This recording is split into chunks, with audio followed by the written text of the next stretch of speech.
Hello, my dear health seekers. Inga from Health Origins here. So today I'm going to be reviewing Dr. Judson Brewer's book, The Hunger Habit: Why We Eat When We Are Not Hungry and How to Stop.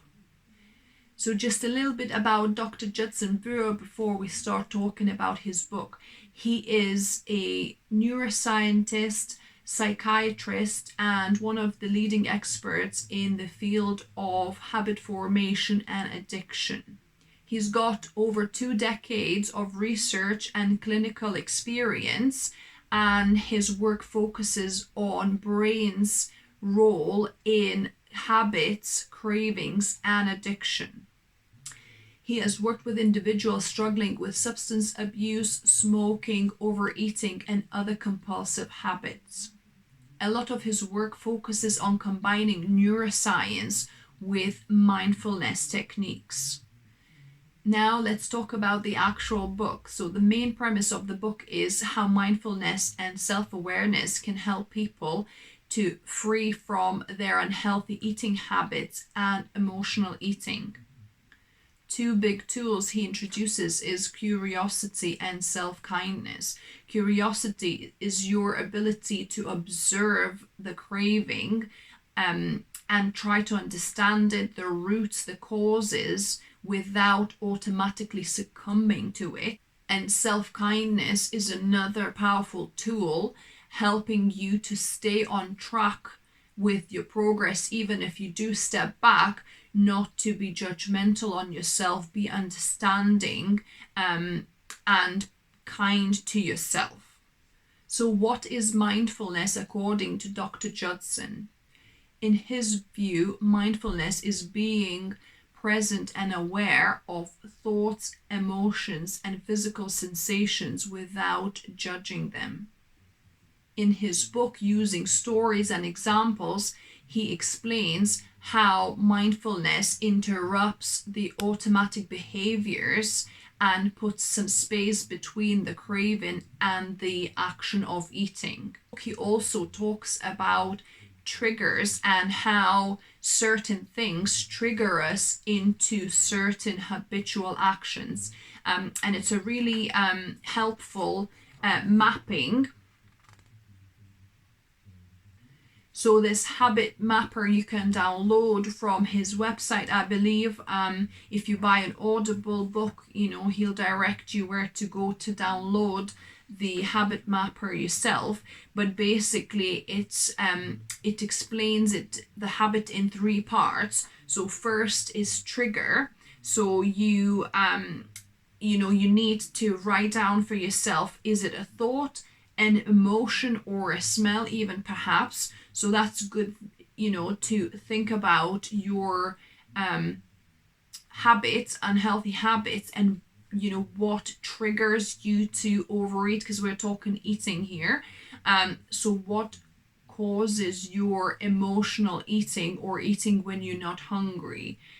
Is it a thought, some emotion, or smell? So I know personally for me, a lot of times I'm, triggered by either boredom or monotone tasks or procrastination, even to avoid doing something that requires some more kind of mental attention, or a harder task that I'm avoiding, for example.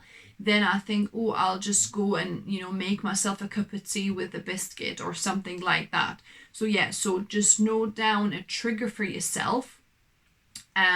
Then there's behavior. So note down the actual behavior, what you go on to doing, whether it's overeating or eating unhealthy things. So note down. So the habit you want to basically eliminate or get rid of. So write down how that plays out. And then the third part is the results. So what do you get from this? So you could be, some negative and some positive results. You probably are doing, obviously, the habit because of some positive results or something that you learn to associate with doing this habit in the past. So for example, for me, It helps me to procrastinate and waste some more time before I, sit down to actually do some work, for example. Or when I'm bored, it gives me a little bit of a break from that boredom and that routine. So whatever it is, even, if you might not consciously think about it, but it still has some kind of result or something that you're getting from it. Because when you realistically think about the results, and that's how, he also introduces a concept of positive prediction error and negative prediction error. So that's another good concept, actually, where in his example, so he gives quite interesting examples. In his examples, he had an addiction to gummy worms, right? He would just love to have them, especially after dinner. Whenever he would crave something sweet, he would think of gummy worms. And I can really relate to that because I used to love gummies, eating, and worms in particular. Just something about them. So because he had that association with pleasure, tasty sensation, but when he used the mindfulness and mindful eating and awareness, at first he would watch himself, what would trigger that, whether it's some kind of emotion, boredom, or any kind of trigger. So he would watch for that, but also he was mindful when he was eating the gummy worms that, they tasted not as good as he remembers. They were very sickly sweet. And then he would even get a headache after eating them. And I know so well because that happened to me, that when I used to love some kind of sweet, something very sugary, now when I have that, like even a cookie or something, I know that 5 minutes later, 10 minutes later, I will have a headache because it's super sweet. I don't eat much refined sugar now, hardly at all. So I know if I eat a super sweet store-bought cookie, I know that as a result of that, I will have a headache afterwards. So that's a negative prediction error. So when he started being more mindful and more aware of his body sensations, of his taste sensations, he noticed that not only do they not taste great, but also they give him a headache afterwards. So something, for you to play about with and experiment with, by doing the habit mapping, like I said, breaking down your habit into the 3 parts and kind of being aware of each part. When you get triggered, what triggers you to watch out for these things, the behavior itself, and also what you getting out of it, the results. But also watch for the negative prediction errors where, your brain finally gets it that whatever was learned as a maybe security response. So for example, when, so there's different examples he gives, but one example could be that you were bullied at school, for example, verbally or even physically. But let's say verbally, when you get bullied at school, you would go back home and then eat sweets and feel better and feel the nice taste. And that's how you learn to cope with stresses in your life, for example. So this is a learned behavior, a learned habit, and the trigger is stress. Different kind of situations like that remind you that, the sweets or the sweet treats became emotional soothing. So that's another thing he talks about in the book, which I find, really great, because emotional eating is a big thing for a lot of people, that we lean towards food to pacify or to quell our emotions. So if we're feeling tired, we're feeling stressed, we feeling sad, any kind of negative emotion, a lot of people tend to lean towards food to make it better, because our body is kind of learned over time. And he gives like great excellent examples. I definitely recommend you guys read the book for the stories and for examples. But basically, our bodies have learned from kind of survival, that, you know, for example, if I'm feeling sad, I ate a candy, and temporarily the body feels that pleasure, that taste sensation, that pleasant sensation. So the next time I feel sad, the body is actually looking for that thing that temporarily at least gave that higher, better feeling to you, gave that temporary relief. So that's how a lot of habits accidentally get ingrained, because your body gets this pleasant result where instead of feeling the emotion, you escape into eating something sweet, something salty, or something that you love, a taste sensation.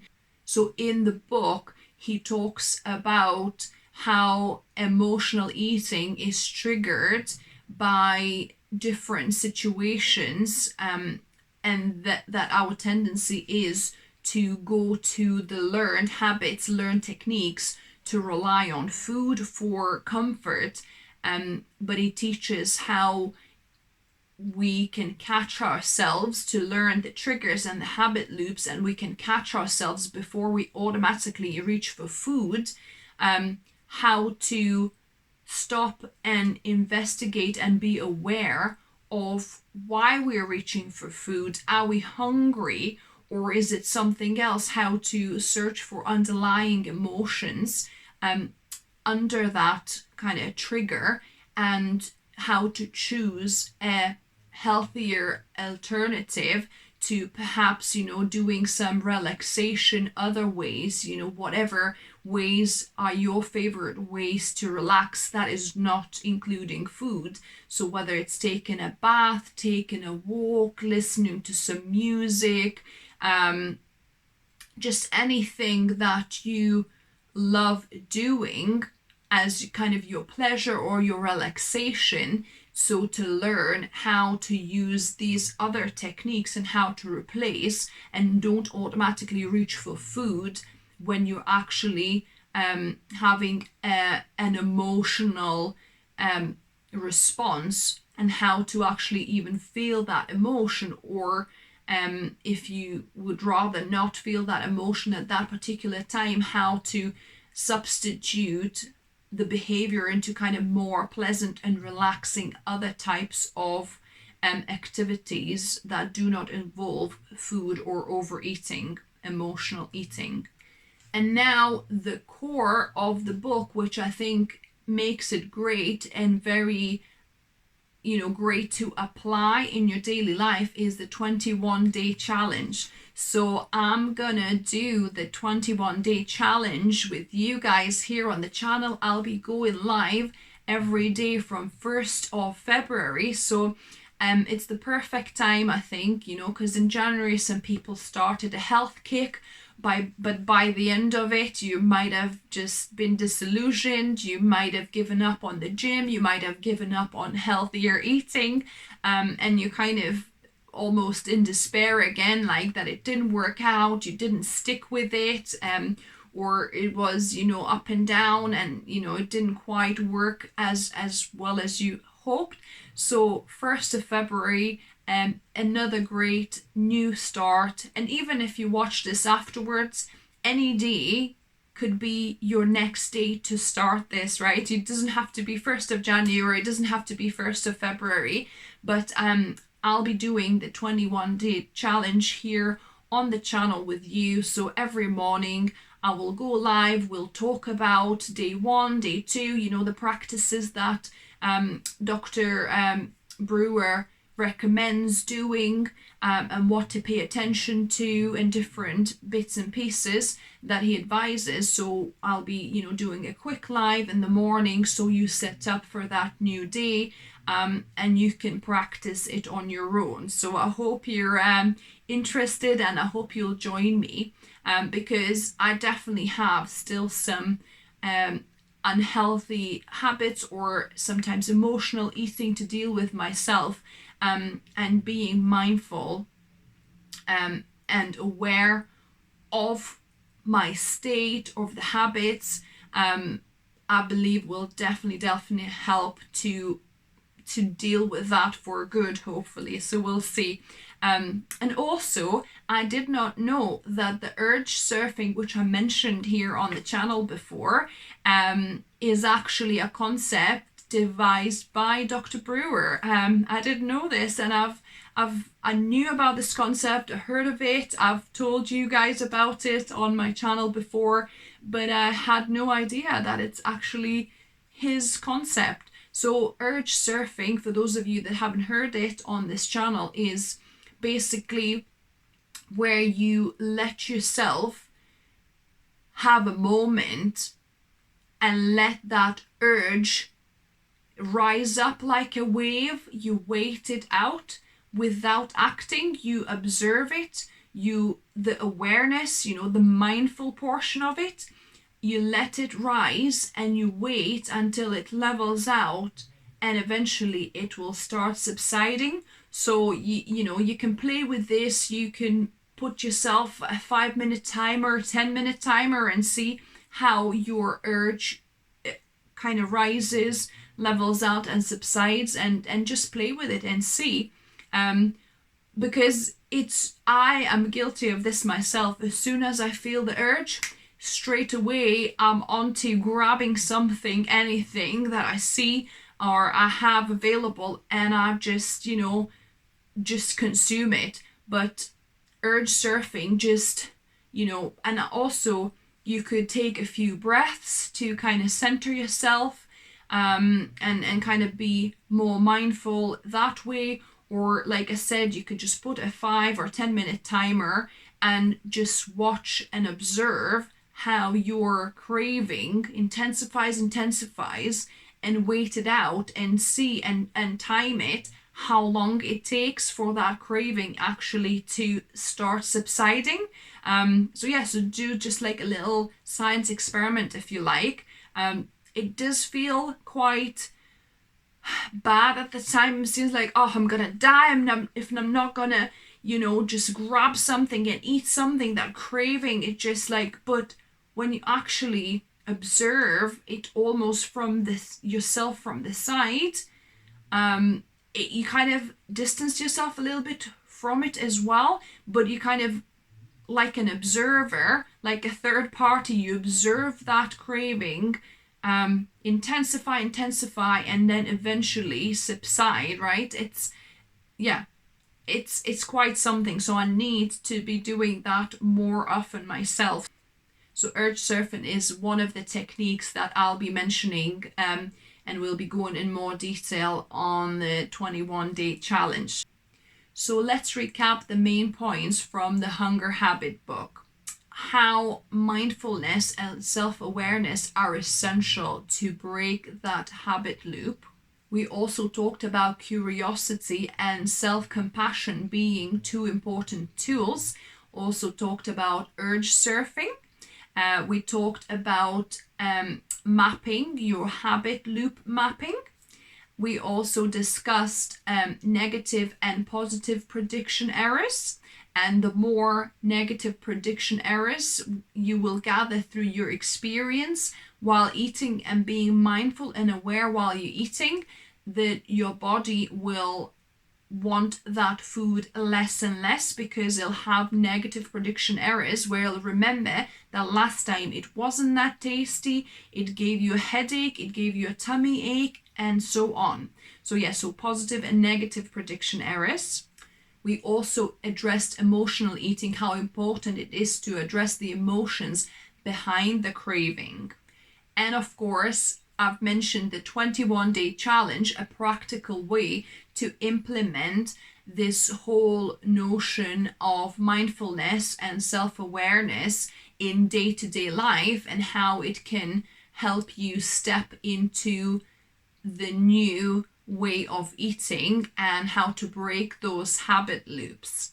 So my overall opinion on the book is that it's really, really good, and I would definitely recommend you guys reading it for his stories, for his examples, for explanations and details, more details into the topics I've just mentioned, so that you could fully understand all of these topics for yourself. I found it really, really helpful because it goes hand in hand for me with spirituality, mindfulness, and I do daily meditation practice. So being more mindful and doing kind of mindfulness and self-awareness with food and with habits, it just makes so much more sense to me. So I definitely recommend you guys read this book. I'll put the link down below where you can get your own copy if you're interested. And yes, join me for the 21-day challenge, which I'll start from 1st of February. So I hope you enjoyed this review. If you liked the video, give me a thumbs up. So thanks for watching, guys. Until next time, and remember, food is fuel, so be mindful of what you put in your body. See ya.